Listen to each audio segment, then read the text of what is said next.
jika memang benda haram itu tidak bisa disampaikan kepada yang punya, maka langkah pertama adalah kalau begitu jangan ada di kocekmu atau di rengkuhanmu, takut keburu kamu mati nanti diwaris oleh anakmu.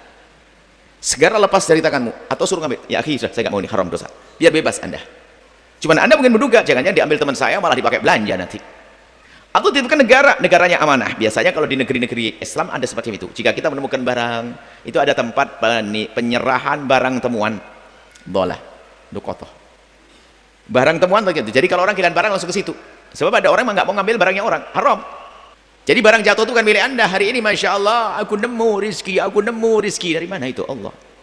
Itu barang yang jatuh, dompet itu bukan milik Anda. Ini kadang-kadang Anda nemu barang jatuh, itu bukan milik Anda. Kita perlu dididik mental akhlak yang baik. Hari ini setiap barang jatuh katanya rizki nomplok buat saya. Ada bab luqathah, itu ada benda-benda itu, kalau Anda menemukan benda, tinggal benda itu benda yang bakal dicari atau tidak. Kalau pulpen biasa kayak gini, kayaknya kalau hilang susah nyari, orang nggak bakal nyari bener. Kalau benda-benda yang ringan nggak bakal dicari, Anda cukup Anda umumkan di tempat tersebut, siapa kehilangan pulpen, dan Anda duga bahwasanya semua orang yang hadir dan yang punya juga ikut mendengar paling. Setelah itu Anda boleh menggunakannya setelah Anda umumkan.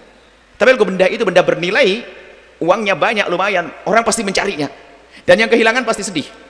Atau cincin emas dan sebagainya, para ulama menjelaskan diumumkan setiap hari di tempat keramaian, di depan masjid, atau kalau mengumumkan kehilangan tidak boleh, tetapi di depan masjid mengumumkan barang temuan.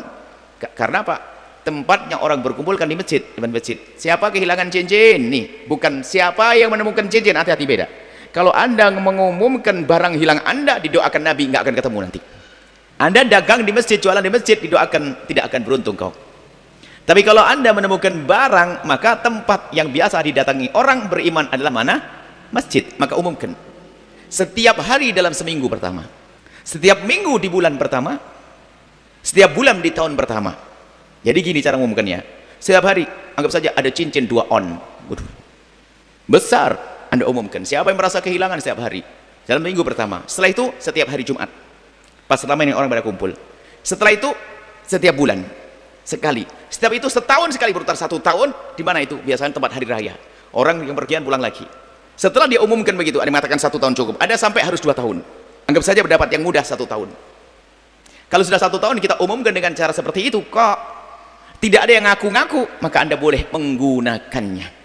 On, emas, Anda boleh menggunakannya, tapi tetap dengan catatan. Di sini ada perbedaan ulama. Kalau menggunakannya nanti gimana? Kalau tiba-tiba setelah habis yang punya datang, ya mengganti. Kurang lebih seperti itu. Baik, kembali kepada barang haram. Itu kan bukan milik Anda, berarti haram bagi Anda. Biarpun barangnya adalah halal. Jadi halal zahir, batinnya haram.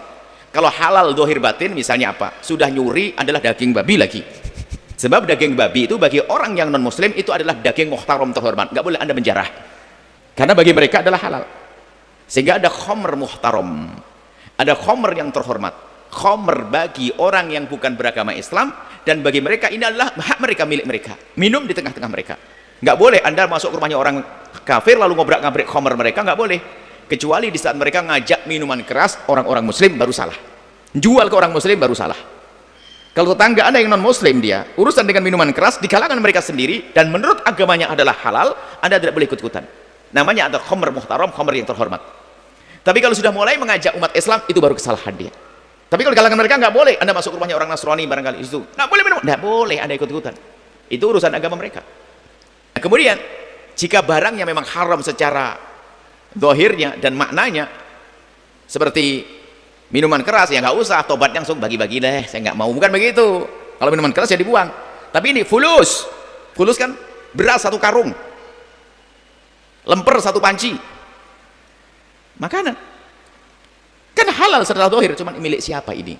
Maka bagaimana jika itu makanan yang bakal busuk, kemudian Anda takut busuk? Kalau busuk mubazir, Anda boleh memakannya, tapi dengan catatan, kalau ketemu sama yang punya, Anda harus ganti. Itu saja, Anda harus ganti daripada mubazir. Tapi nggak boleh darah mubazir lalu diem-diem. Tetap, tolong yang merasa kehilangan lemper 1 panci, nyari ke saya. Duit sama. Kalau duit beda, kalau makanan beda. Antara uang yang tidak bisa busuk sama benda bakal busuk. Kalau busuk boleh Anda mengkonsumsinya, takut busuk mubadir. Kalau uang tidak ada busuknya. Kalau uang ada dua pilihan. Pilihan pertama adalah Anda titipkan kepada orang lain. Dalam hal ini bisa ke negara yang bisa dipercaya, misalnya, Pak, ini saya menemukan uang begini. Atau yang kedua adalah, tolong kalau menemukan duitnya orang di masjid dan sebagainya, Anda bingung, Anda boleh memasukkan ke kotak amal. Tapi itu bukan amal Anda hanya menyelamatkan harta biar enggak berantakan lalu diambil oleh orang. Cuman kalau ternyata nanti ada yang mencari, kalau ada yang mencari maka Anda wajib menggantinya.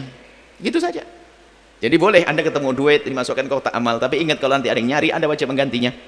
Dan Anda punya kebaikan menyelamatkan harta tersebut, kurang lebih seperti itu.